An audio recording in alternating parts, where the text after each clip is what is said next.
Hey everyone, it's Mike Andes, and you're listening to the Landscape Business Course podcast. You might be watching on YouTube or Facebook. I want to say thank you for joining again here on Landscape Business Course. Today we are talking about hiring, and we're talking about how to find great talent, great players for your team.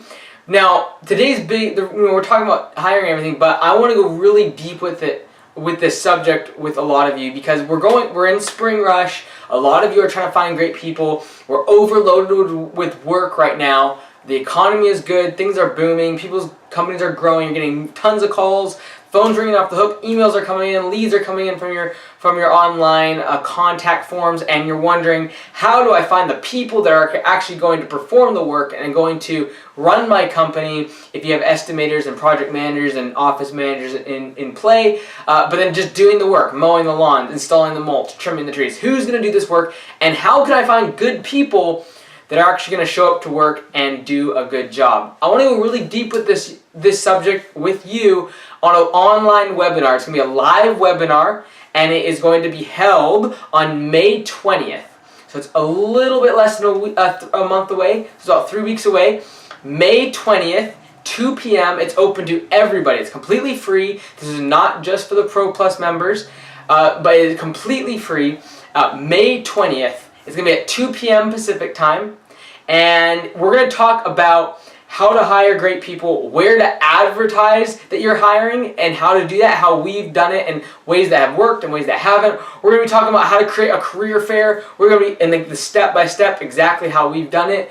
We are going to talk about the legalities of hiring people and how much it really costs you to hire a C player and have to fire them, and why this process is so important. We're going to be talking about how I've found them, hired them, and then retained these top talent, grade A employees, and how you can too. It's going to be a great webinar. It's going to be probably an hour or so long with Q&A, and you can ask all your questions about hiring. It's going to be an absolute blast. So check it out. You can go to landscapebusinesscourse.com, and on the very, very top, you will see a little link that says free webinar and register here or register now. Click that button and it'll give you more details. If you are a course member, you'll need to log out to see that button, but it is on the very top banner of the homepage.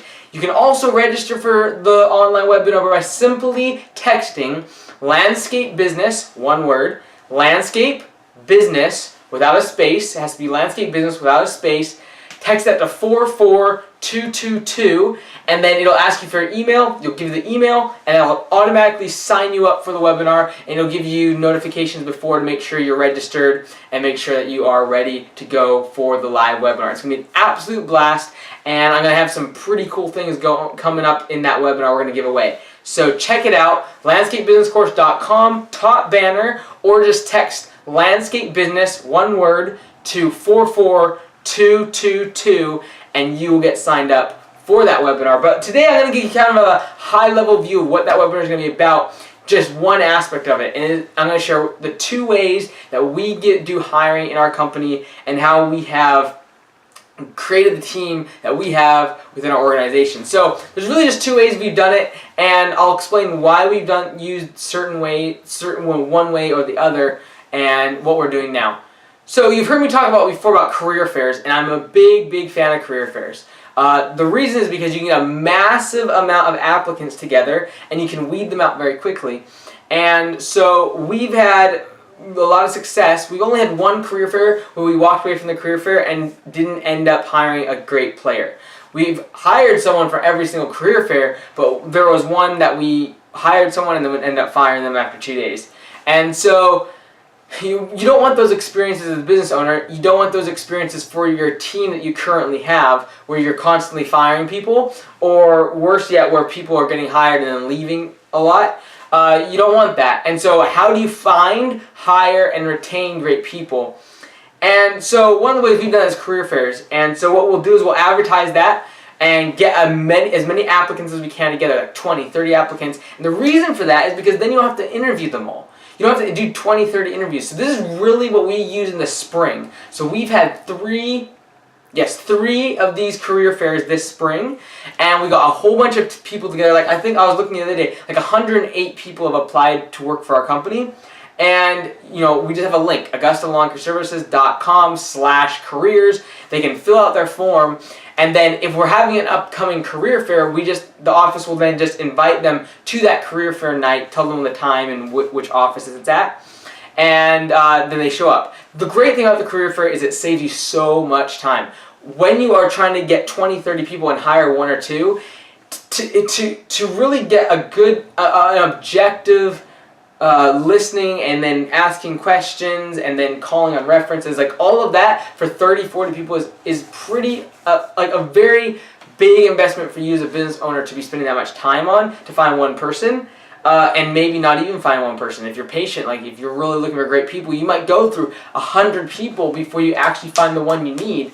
And so for these career fairs, we get as many people together and we save ourselves the time of going through a whole bunch of resumes and then going through a whole bunch of interviews and then going through a whole bunch of references, and we save ourselves the time by having one evening where we come together, we talk about the company, talk about our future, talk about our past, how we've grown, share what the job entails, and literally it weeds out like 75% of people. 75% of people won't even end up, like more than 75% of people won't even sign up for the next day, which is kind of like, so there's really, for the career fair, we have a 3-day process. Number one, the first day is going to be the career fair night itself. When we get together, give them some food, we have a presentation, I present, and talk about the past, how we started the company, what the future of the company is, all of that good stuff.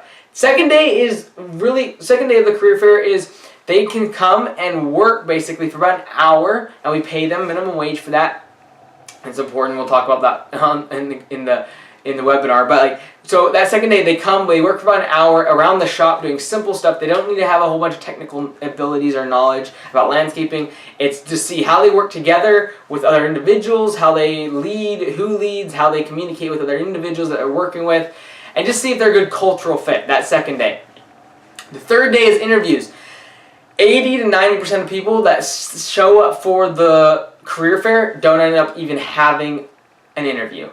And so we weed out a massive amount of people that we would have spent a bunch of time and energy trying to interview and reference check and all of those things. So we come down to several people, and then from that pool, we then get really good people, and then we even weed it down even further and hire individuals out of that pool. So that's the first way that we've used, and that's the way we've done it for the past few years, and it's worked really good. And it's just been phenomenal, the amount of applicants you get, and you look at them and you're like, oh my word, there's no one here. But when you actually do a career fair and the work fair the second day, and then you do interviews, then it becomes very clear which 1, 2, 3 individuals out of the 20, 30 are actually the ones you want to hire. And so the reason I like that method is because it saves me time, but then 2, it also makes it very clear to the applicants that, hey, we take hiring serious. We aren't just going to have you show up for an interview with a resume and the next day throw you out in the crew and try you out. We're not going to do that to them, because we value our team and our culture so much, and it makes a very clear statement to the applicants when they see the amount of time that you're investing in a career fair and the work fair and making sure your people or my existing team are there. Then interviewing and then following up on every single reference, that's super important, and they see that this is not the average employer that is just trying everyone else out and just having a big turnover. We don't want that in our company, and they see that we take this serious, and they in turn will take their job a lot more serious. So that's the first way, is career fairs. The second way I haven't talked about very much, and that's the way we do after the spring rush, is really doing it one by one by one. However, there's certain ways to do this. We don't just tell people to come in for an interview. We don't just tell them to send their resume online and then we set up an interview. We weed them out. So basically, we take an individual, and if they call or they want to get a job, we say, hey, go to our website, go to AugustaLawnCareServices.com/careers, and fill out the form.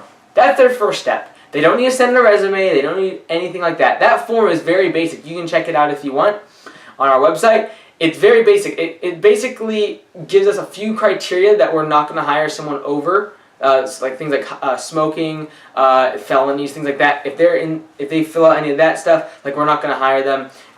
We have a drug-free, smoke-free workplace, so like those things are important. But then we just basically give them a box to type whatever they want, and it just says, tell us about yourself, tell us about your experience, tell us about your hobbies, and you really get to know someone just by what they put in that box. If they put one line, they're probably not going to be a good fit for our company because they're probably trying to apply for a gazillion other jobs.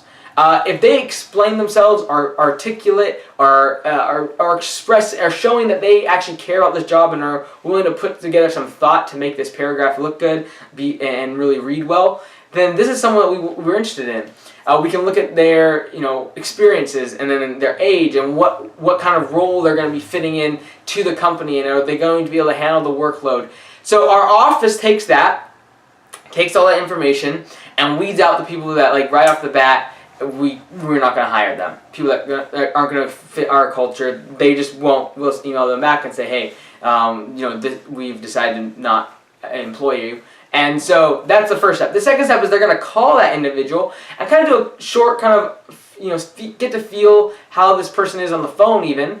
And then if they kind of pass that next step, then they set up an interview, and that would be with me. So literally probably about 30% of people actually get through those first couple steps of filling out the form, because some people just want to send their resume to a gazillion employers and cross their fingers and hope something sticks. We don't want those individuals. We want people that are actually going to fill out the form and are going to go through the steps in the process and want to work at our facility and not just anywhere where they're going to give them a paycheck. So they got to fill out the form, go through the phone interview, get it set up for an interview. Then at the interview, I am going to interview them. And I've really changed the way I've interviewed a lot in the past. And an interview can last anywhere from 10 minutes to an hour, if not more, depending on how I feel they are progressing towards where we want them to be. And so what I mean with that is basically when they first come in, obviously we chit-chat, get them comfortable a little bit. But then my default now is basically working through the places they have worked in the past. And I start, most recent, where have you worked? Then after that, I go down to the next one. I just keep going down. And at every single workplace, I ask the individual for, I just say, hey, when I call, who there at that place of employment would be a good contact for me to do a reference check on? Because a lot of times they're not going to write all the references down on their resume even, and they aren't going to tell you the places that they don't want you to call.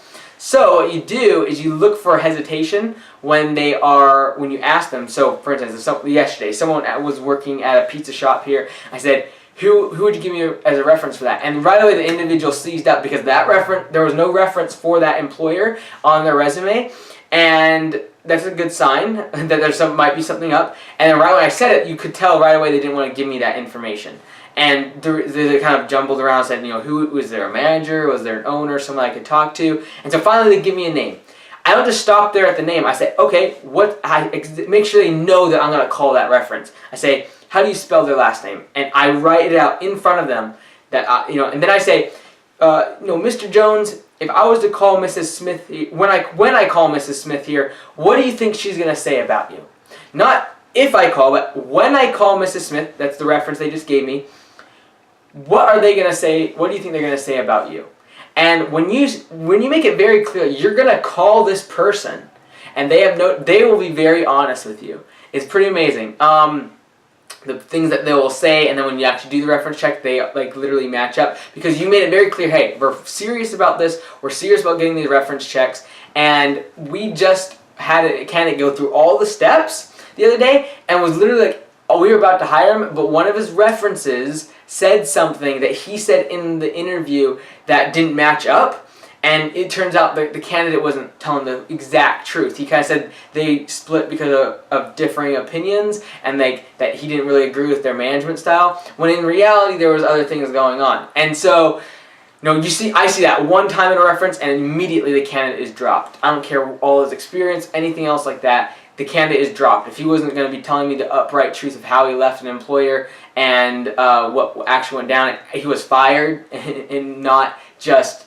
walked away because of difference in opinions. And it didn't happen like that. Anyways, so reference checks to me have become very, very, very important. Like if they weren't working very well at a previous employer, there's a good chance they're not going to work very well for you. And I always ask at every single step as I go down their resume or their work experience, I ask, how did it end? How did it end when you left that job? Was it on good terms? Were you mad about something? Were you fired? I always want to know, how did it end? Because if they left their previous employer by calling them names, tearing them down, being mad at them, there's a good chance if something goes south in your relationship with that individual, they're not going to just peacefully leave. They're going to make L&I claims. They're going to try to make other people within the organization mad at you. They are going to try to, get even with you, and you don't want an employee like that. And so this is what you're looking for in those references. So every single work experience that each employer, I'm getting a reference from that individual, asking them what they think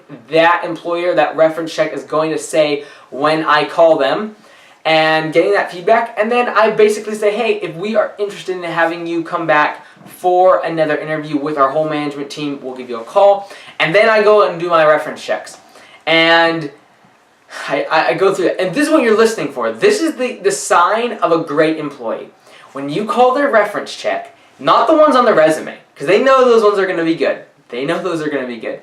You call using this method of asking them for a reference, or not even a reference, just who is your manager at that place of employment. They give you the name. Take the name and then say, is it okay that I call them? And they say, oh yeah, that'd be fine if you call them, I guess. And then they're like, oh my, they might be saying, oh my, this isn't good. Then you ask for their name, how you spell it, and then you ask them, what will they say when I call them for a reference on your employment? And they're going to get really honest with you, even if it's bad. You're looking for people that aren't going to have any bad things to say about their employers, and when they did leave places, it was because of circumstance, or they had to move, or better opportunity, or something like that. And then, when you call the employer, you're looking for someone that says something along these lines. You will have, like when I call a reference, when I call a previous employer, and they say something like, you'll never regret hiring this candidate, or they were the best employee I've ever had, or their work ethic is outstanding, I've never seen anything like it. And then you ask the employer, why did they end up terminating the relationship with that employee? Was it because they got fired? Was it because they just had to move? Was it because of other circumstances that have nothing to do with the work performance of the candidate? And then figure out that. So those are the kind of two ways that we've hired people. Number one is career fairs. Number two is the way that we use after the spring rush. So after we need to get a bunch of people in the spring, the rest of the year we're still open for hiring now. We're always accepting applications, we're always interviewing, and we're constantly hiring people. And I'd rather have a little too many people than not enough. And so we are making that transition right now and into the case of hiring year-round, and by doing so, we will be able to make that second way of hiring, that's interviewing people as we go, weeding through people's candidates and their references, and finding out. Like, references are so important to me now. It's incredible just how much I've changed as far as my interviewing methods and things. Like, I can get to know someone pretty good in an hour and kind of get to know their feel, but when you start calling people's references and you make sure they know you're going to call people's references, they start to tell you things you would not have ever dreamed of, and it's pretty amazing. And so I would definitely recommend trying to use both of those methods. If you're looking for several employees, it's probably fastest to get employees via the career fair, because people will sign up for a career fair a lot easier than for an interview. So you can get a whole bunch of people for a career fair and then filter out the great candidates. So those are the two ways. Those are the ways we're going to dig really, really deep in on the webinar. So landscapebusinesscourse.com, top little bar there, you can click register now and fill out your information. You'll see a little bit more about what we're covering in that webinar, about how to create a strategy to find great talent. And if you don't want to go on the website, wherever you have a phone right next to you right now and you're listening on the podcast, pull out your phone, text 44222, that's 44222, and text one word, landscape business, no space in between, landscape business, and it'll sign you up and register you for that webinar on May 20th, 2 p.m. I did it on a Sunday because I don't want the excuse of I'm out working or mowing lawns. We did it on a weekend because I want to make sure everyone has a chance to be in attendance. Check it out, landscapebusinesscourse.com. I'm Mike Andes. Until next time, be great, because nothing else pays.